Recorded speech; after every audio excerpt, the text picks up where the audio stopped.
What's going on, culés? Welcome back to BlaugranaZzone, your destination for all things Football Club Barcelona. Man, Celta Vigo and Barça, last year they put on a show. This year, no different. The game was, okay, so the first half was absolutely garbage, but the second half, you could tell we just powered through. We came back. Excellent second half performance. I think it saved the game. It defined the game, and it showed we were looking like the Barca of last year, who we could have a bad couple of minutes or we could have a bad start and immediately get it going just with some recuperation, with some refocus. We got the job done. This is exactly the Barca that I've been wanting to see. We're gonna jump right in, starting with the lineups from Celta Vigo. Man, their lineup was actually really good. And I was very scared of Iago Aspas and Brian Zaragoza on the bench. But for Barca, from the back, right, from left back to right back, we had Alejandro Balde, Pau Cubarsí, Ronald Araujo, Eric Garcia. I thought that was a great selection considering injuries and players who are not in form, really.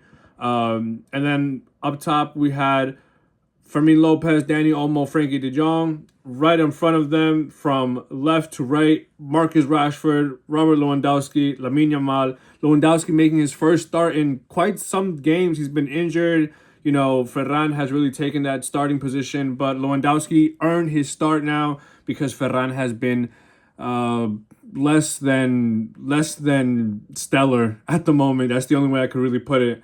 I think if Ferran starts, this game doesn't go the way it does, simply put. But from the first minute, man, goals were just coming through left and right. But that penalty in the beginning, I think, was a fair call. If you look at even more slow-mos, Alonso doesn't even hit it with his outside hand. He hits it with the inside hand. So, I don't, like, that was a very clear penalty. Even when I was looking at it during the game, obvious penalty. I think that penalty's been getting called a lot this season. We've been seeing it more often. I think it was totally fair. And Lewandowski, I think his confidence is a little shaken because it looked like he was a little bit relieved when he made the penalty. He goes like this in his celebration. Like, I think bro was a little scared that he was about to miss that pen. But thankfully he made it. He had a hat trick on the night. Incredible night for him. But what I don't like is right afterward, Marcus Rashford had a chance to make it 2-0 and he fucks up the chance. Celta Vigo on the counterattack. Very, very fast team. I think it was Carrera who made that goal. Super nice goal. Good finish. We couldn't do anything there. And that's exactly the bad thing about Barca is that we're terrible when teams are counterattacking against us. And our defense can't get set because we're doing that high line shit and we're caught off guard. And all you got to do, like I said before, all you got to do is be fast and have good timing. And that's exactly what Celta Vigo were doing. Although they were caught off sides a good amount of times this game. But yeah, that goal was just it was all our fault. Rashford should have finished his chance. He had more than that opportunity to score today. But then afterwards, another goal from Lewandowski was helping us out a lot.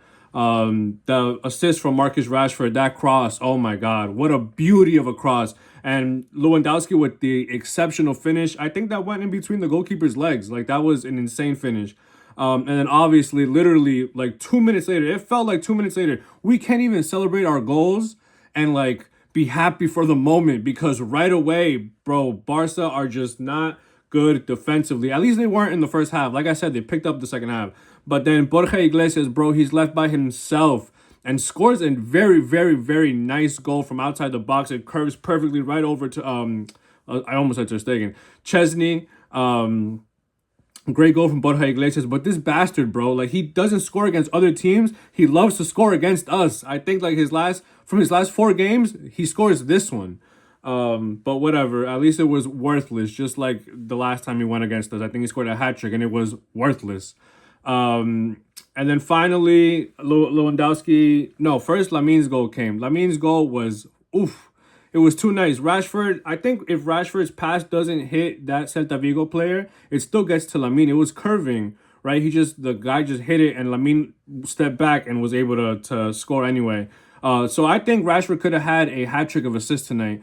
Because either way, after that Lamine goal, Rashford from a corner assists Lewandowski for a header goal. Very clean header, very trademark Lewandowski. It reminded me a lot of his header against Real Madrid, even though it wasn't a corner, it was still that kind of like smooth, composed, defender right on his body. He still gets like a hairline touch on it, but it's enough to send it the opposite way. Fantastic goal. And I think from there, obviously, with the commanding 4-2 lead, even with Iago Aspas there, even with Brian Zaragoza there, they were no match, dude. Balde was defending incredibly.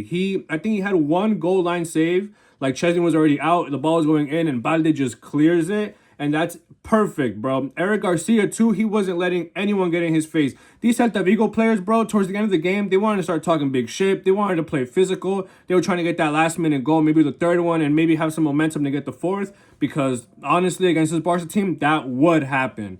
But, man, Eric Garcia was setting the tone. There's a clip of... I don't even know who number 15 is on Celta Vigo, but I think it was number 15 who tried to push Eric Garcia, and bro, he doesn't even budge. And I think he like chest bumps Fermin right afterward because he retained the ball, right? So obviously these players from Celta Vigo, they're in their own heads. They're starting to, fall down. They're really trying to get the momentum going. It just wasn't working. Our defense was actually exceptional in the second half. Paco Barça got a bullshit yellow card, though. I think the ref was on some BS tonight. The Frankie de Jong second yellow for a red, soft, incredibly soft. I think he got more of the shoes of Iago Aspas than Iago Aspas' actual foot. I think that Paco Barça yellow was obviously garbage. Even in the replay, you could see that he doesn't even touch the other player. Eric Garcia, there was a couple of fouls that he genuinely, it didn't deserve to be called. It was an extremely soft game from the ref. But either way, Barca prevailed, and I think that's all that we needed. I even said it early in the game in our group chat. I don't care if we rob them today. Bring me 3 points. Madrid just dropped points today to Rayo Vallecano.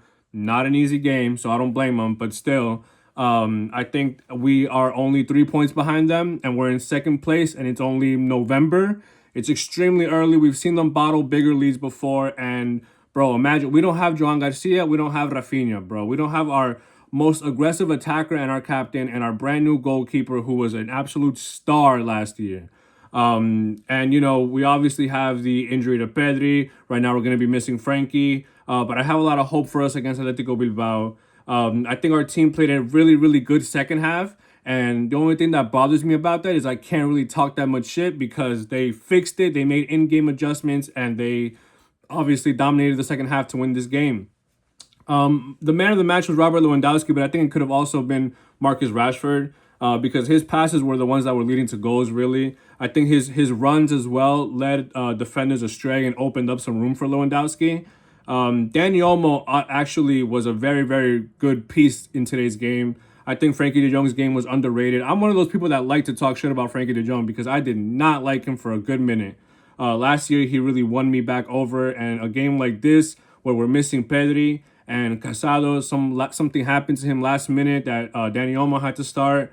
I think those two guys really they really stepped up in the absence of Pedri and, whatever happened to Marc Casado before the game. Fermin Lopez continues to be in the best form, whether it's staying aggressive, whether it's, trying to create opportunities for us on offense. I think Fermin Lopez is going to be our star this year, and I said that very early because I've been very excited for Fermin Lopez ever since the Olympics that he took over against France, against Mikel Olise. They had so many players on that French team, and Fermin Lopez was the star. I'm so excited to have him on my team. I think Marcus Rashford could have easily gotten man of the match, even though it was Robert Lewandowski. Everybody had a pretty good game. Even Chesney, even though, he was kind of coming out a lot, and it made me extremely nervous. But we prevailed. Let me know what you guys think about these takes. Let me know who was your man of the match. Very dominant win. I've got hope for us against Atletico Bilbao. Thank you guys so much for tuning in. Y Visca Barça.